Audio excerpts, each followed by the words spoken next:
Pintu kamar asrama itu terbuka tiba-tiba dengan suara keras, dan Budi berdiri di sana dengan mata melebar penuh keterkejutan. Aku, Andi, masih dalam pelukan hangat Dimas, bibir kami baru saja berpisah dari ciuman yang penuh perasaan, dan saat itu dunia seolah berhenti berputar, segalanya terasa runtuh di depan mataku. Budi, sahabatku sejak SMA di Surabaya, sekarang teman sekamar di kosan dekat Universitas Padjadjaran Bandung, memegang tas ranselnya erat-erat sampai jari-jarinya memutih. Apa-apaan ini, Andi? Suaranya pecah, campuran antara marah, bingung, dan seperti ada luka yang dalam. Aku langsung melepaskan pelukan Dimas, tubuhku gemetar, jantung berdegup kencang seolah mau keluar dari dada. Dimas mundur selangkah, wajahnya pucat, matanya menatap lantai seolah mencari jawaban yang tak ada. Kami bertiga beku di tempat, udara kamar kecil itu terasa berat, penuh dengan rahasia yang selama ini aku pendam rapat-rapat. Budi adalah orang yang paling aku percaya. Kami selalu bersama, makan mie ayam di warung angkringan malam-malam, belajar bareng untuk ujian ekonomi, cerita tentang mimpi-mimpi kami. Aku selalu berpura-pura suka cewek saat dia cerita tentang pacarnya dulu, tapi sebenarnya aku sudah tahu sejak remaja bahwa aku berbeda. Di desa Jawa tempat orang tuaku tinggal, lelaki harus kuat, main bola, nikah muda dengan perempuan, punya anak, jadi kepala keluarga yang taat agama. Bagaimana aku bisa bilang pada mereka bahwa aku mencintai sesama jenis? Itu seperti dosa besar yang tak termakan di mata masyarakat. Dimas, mahasiswa seni tahun kedua, dia yang membuat aku berani mengakui perasaanku. Kami bertemu di klub diskusi kampus 3 bulan lalu, bicara tentang puisi cinta yang tak biasa, lalu perlahan jadi dekat. Pelukan tadi adalah momen langka di mana aku merasa aman, setelah seharian bicara tentang tekanan kuliah dan ketakutan masa depan. Hujan deras membuat Budi pulang lebih awal dari rencana, dan sekarang semuanya terbongkar. Budi mundur 2 langkah, tangannya gemetar memegang gagang pintu. Kalian berdua. Gila ya? Andi, loe cowok normal, kan? Ini pasti salah paham. Suaranya naik, tapi ada getar ketakutan dan kecewa yang aku rasakan sampai ke tulang. Aku mencoba mendekat, suaraku parau, Bud, dengerin dulu. Ini bukan main-main. Aku suka sama cowok. Sudah lama aku pendam ini sendirian. Dia menggeleng keras, mata merah, jangan deket-deket. Gue butuh waktu. Ini keterlaluan. Lalu dia berbalik, membanting pintu sampai dinding bergetar. Aku ambruk duduk di tepi tempat tidur, tangan menutup wajah, air mata mengalir tanpa bisa ditahan. Dimas duduk di sampingku pelan, tangannya memegang pundakku lembut, tenang, Andi. Kita hadapi bareng. Dia sahabat Loe, pasti ngerti suatu saat. Tapi aku tahu ini baru awal dari badai yang lebih besar. Malam itu kosan terasa sepi sekali. Budi tidak pulang. Aku berbaring memandang langit-langit kamar yang retak-retak, ingatan masa kecil muncul seperti banjir. Di desa, aku selalu merasa aneh saat teman-teman bercerita suka cewek, sementara aku diam-diam memandang teman cowok dengan perasaan yang tak biasa. Aku menekannya dengan belajar keras, jadi mahasiswa berprestasi, harapan orang tua. Di kampus Bandung yang agak lebih terbuka, tekanan tetap ada. Teman-teman bercanda kasar tentang dehomo, kata-kata yang menusuk hati. Indonesia ini, dengan mayoritas masyarakat yang masih memandang hal ini sebagai penyimpangan, membuat aku takut kehilangan segalanya. Keluarga, sahabat, masa depan kerja di perusahaan besar yang aku impikan. Dimas memelukku dari belakang pelan, bisiknya hangat di telinga, aku di sini, Andi. Kamu nggak sendiri lagi. Malam itu aku tidur dengan air mata, tapi ada sedikit harapan di dada. Keesokan harinya, aku mencoba bicara dengan Budi di kantin kampus. Dia duduk sendirian di pojok, menghindar tatap mataku. Saat aku duduk di depannya, dia bilang pelan tanpa angkat kepala, gue nggak bisa langsung terima, Andi. Loe sahabat gue, tapi ini melawan apa yang gue tahu sejak kecil. Agama, adat Jawa, semua bilang ini salah. Kata-katanya seperti pisau, tapi aku mengerti. Budi dari keluarga santri, ayahnya ustad kecil di kampung. Tapi Loe tetap sahabat gue, lanjutnya ragu-ragu, gue cuma butuh waktu untuk mikir. Aku mengangguk, dada sesak, lalu pergi dengan hati hancur. Sementara itu hubunganku dengan Dimas semakin dalam. Kami bertemu di taman belakang kampus sore itu, duduk di bangku bawah pohon beringin, bicara panjang tentang perasaan kami. Dia cerita pengalamannya di Jakarta dulu, hampir diusir keluarga saat ketahuan. Kita harus kuat, Andi. Jangan biarkan dunia luar hancurkan kita. Pelukannya membuat aku merasa dicintai apa adanya untuk pertama kali dalam hidup. Tapi konflik batin aku semakin kuat. Aku takut kehilangan Budi selamanya. Takut telepon dari ibu yang selalu tanya kapan bawa calon istri pulang ke desa. Malam-malam berikutnya aku tak bisa tidur, memikirkan pilihan-pilihan yang harus aku ambil. Apakah aku harus sembunyi selamanya, atau berani menghadapi semuanya? Hari-hari berikutnya berlalu seperti kabut tebal. Budi masih menghindar, tapi kami tetap tinggal sekamar karena kontrak kosan belum habis. Setiap kali dia masuk kamar, suasana langsung dingin. Aku mencoba bicara lagi suatu malam saat dia baru pulang dari kuliah malam, Bud, gue minta maaf bilang dari dulu. Tapi ini siapa gue, bukan pilihan. Dia duduk di tempat tidurnya, menghela napas panjang, Andi, gue bukan benci Loe. Gue benci karena Loe sembunyi dari gue. Kita sahabat, Loe tahu segalanya tentang gue, tapi rahasia sebesar ini Loe pendam sendiri.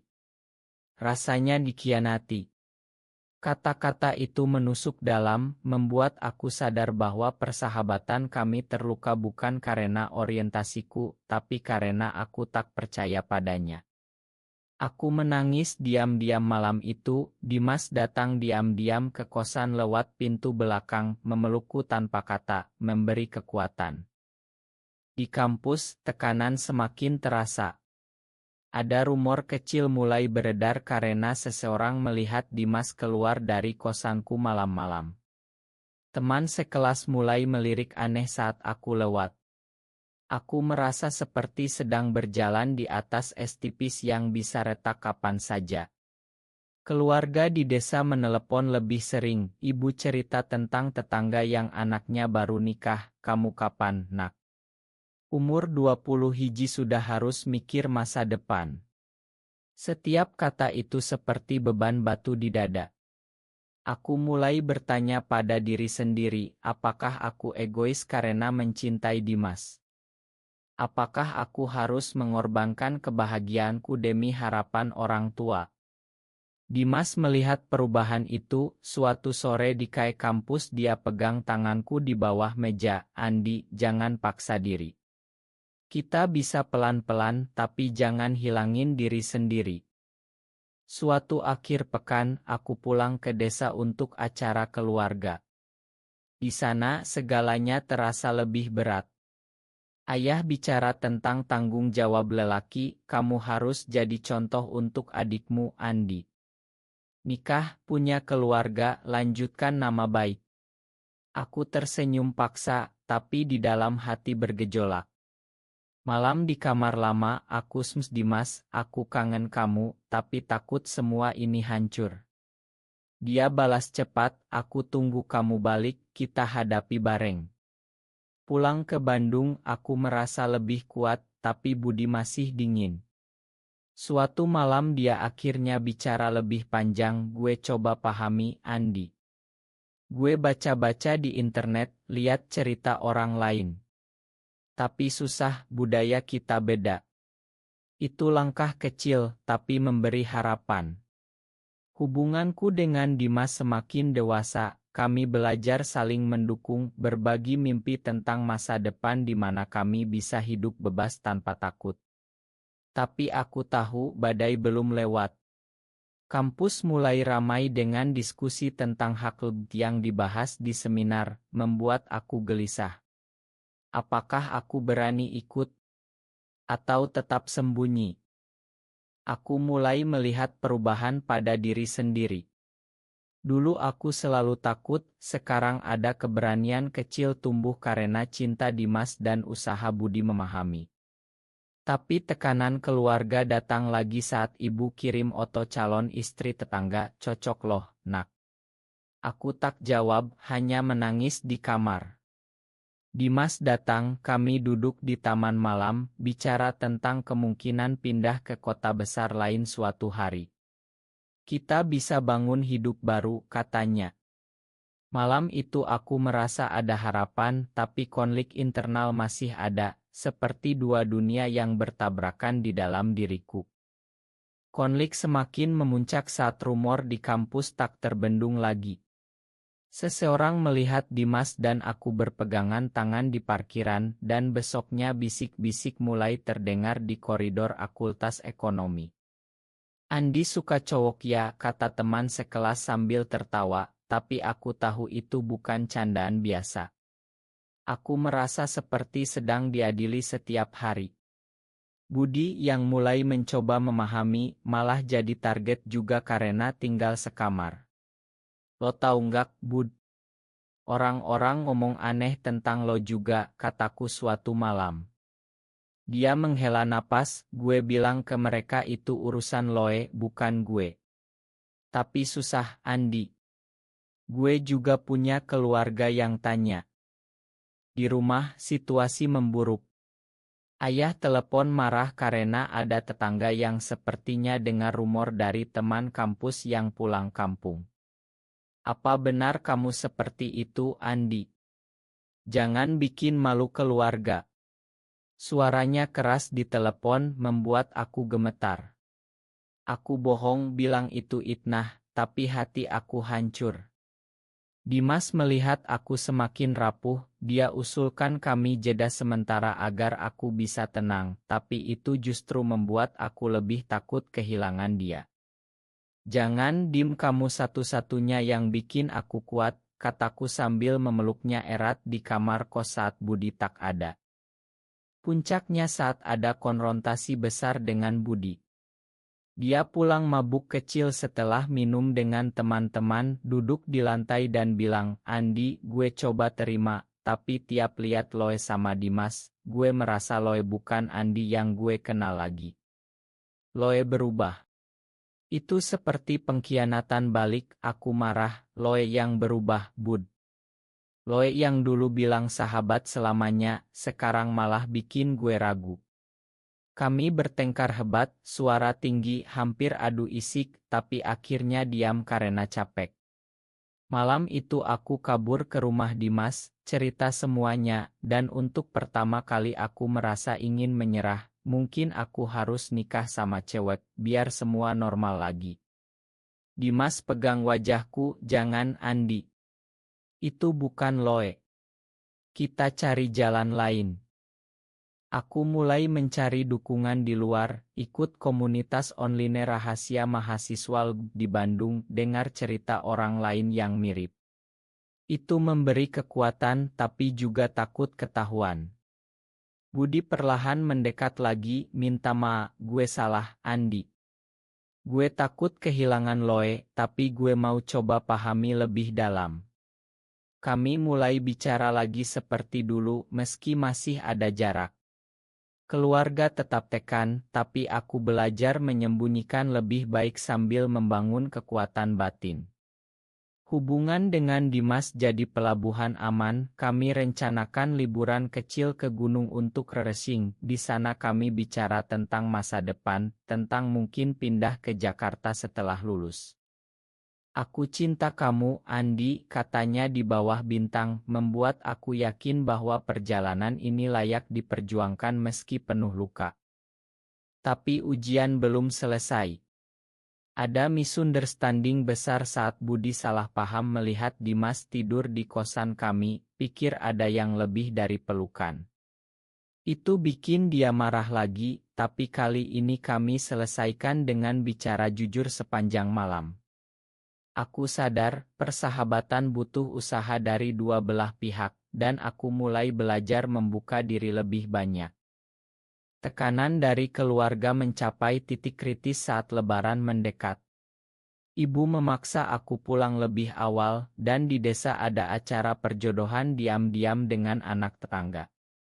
Dia baik, cantik, cocok buat kamu, kata ayah sambil memandangku tajam.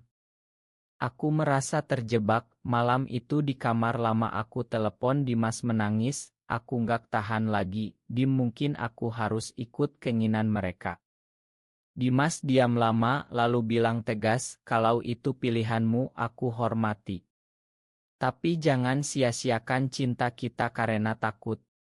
Kata-kata itu seperti cambuk, membuat aku berpikir ulang. Aku pulang ke Bandung dengan kepala penuh pertanyaan, dan Budi yang sudah mulai dekat lagi, lihat wajahku langsung tahu ada masalah. Kamu harus bilang ke orang tua, Andi. Pelan-pelan tapi jujur, saran Budi suatu malam sambil kami makan bareng di warung.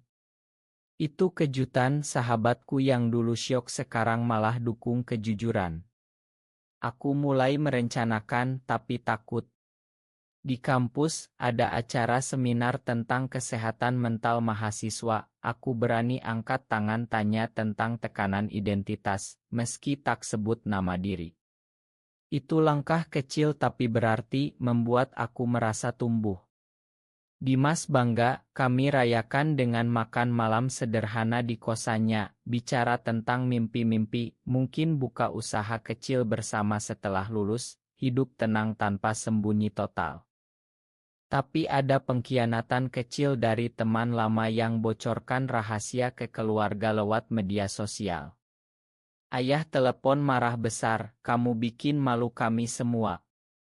Jangan pulang lagi kalau begini. Aku ambruk, Budi dan Dimas datang bareng, mereka dukung aku lewat malam panjang penuh air mata dan diskusi.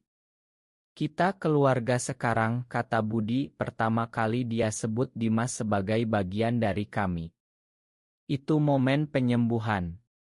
Aku putuskan untuk tidak pulang Lebaran, kirim pesan panjang ke ibu jelaskan perasaanku tanpa paksa terima.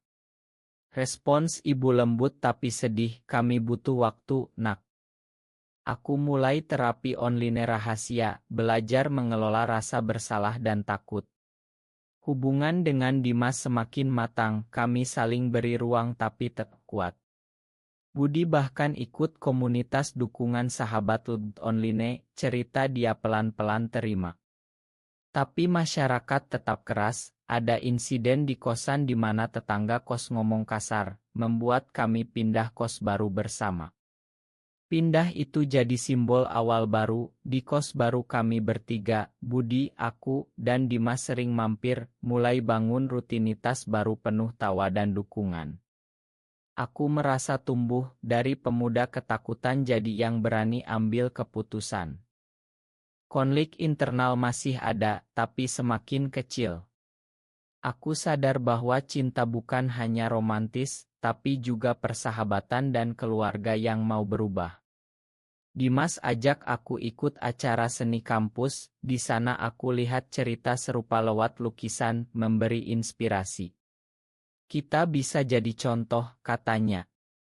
Malam itu aku tidur tenang pertama kali setelah berbulan-bulan. Tahun kuliah semakin mendekati akhir, dan aku harus ambil keputusan besar. Magang di perusahaan besar di Jakarta ditawarkan, tapi mereka punya reputasi konservatif. Aku ragu, tapi Dimas dan Budi dorong, coba aja, Andi. Kamu sudah kuat.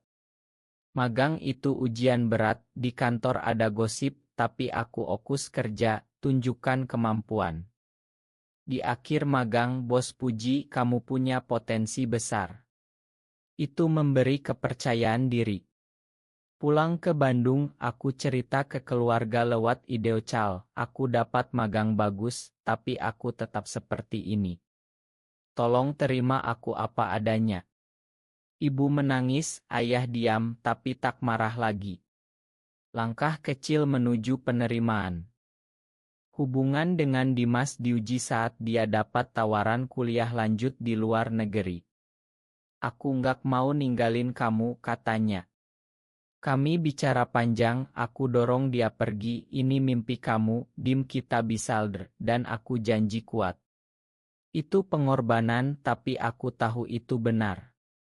Budi jadi penyangga utama, kami berdua sering nongkrong, bicara tentang hidup, dia cerita dia juga belajar banyak tentang dirinya sendiri. Gue bangga sama Loe, Andi. Loe berani. Di kampus, aku ikut organisasi mahasiswa yang advokasi inklusitas, bicara di depan umum pertama kali tentang tekanan identitas tanpa sebut diri. Aplause setelahnya membuat aku menangis bahagia. Dimas pergi ke luar negeri, tapi kami Ideocal setiap hari, cerita hari-hari, rencana masa depan. Budi dan aku lulus bareng, rayakan dengan makan malam sederhana, sahabat selamanya, katanya sambil peluk. Keluarga mulai melunak, ibu kirim paket makanan khas desa, makan yang enak ya, nak. Kami sayang kamu. Tapi ada krisis lagi saat rumor lama muncul di LinkedIn, hampir bikin aku gagal dapat kerja tetap. Aku hampir menyerah. Tapi ingat perjalanan panjang, aku hadapi dengan kepala tegak, jelaskan ke Her bahwa itu urusan pribadi. Mereka terima dan aku dapat posisi. Itu kemenangan kecil tapi berarti. Dimas pulang libur, kami bertemu di bandara, pelukan lama di sana seperti awal baru. Kamu berubah, Andi. Lebih kuat, katanya bangga. Budi ikut jemput, kami bertiga tertawa seperti dulu. Aku sadar perjalanan ini bukan akhir, tapi awal dari hidup yang lebih autentik. Konflik masih ada, tapi aku punya alat untuk hadapi cinta, persahabatan, dan penerimaan diri.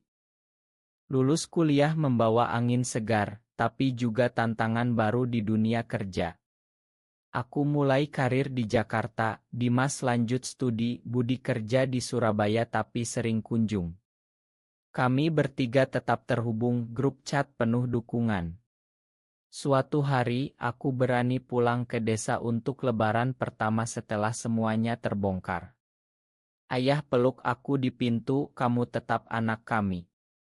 Ibu masak auritku, adik-adik tanya tentang hidup di kota.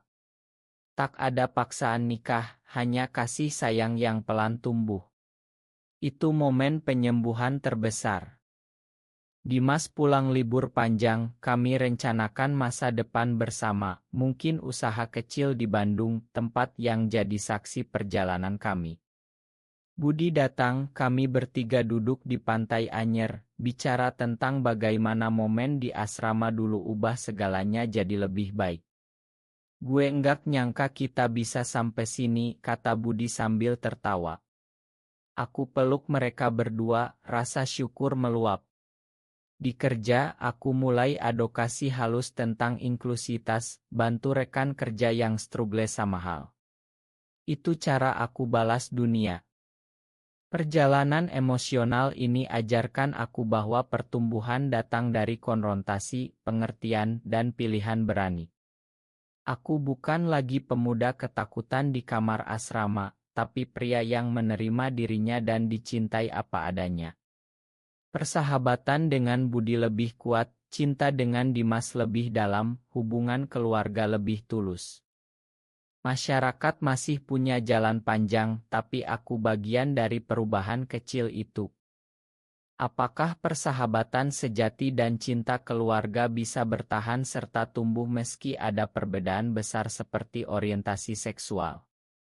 Benar atau salah?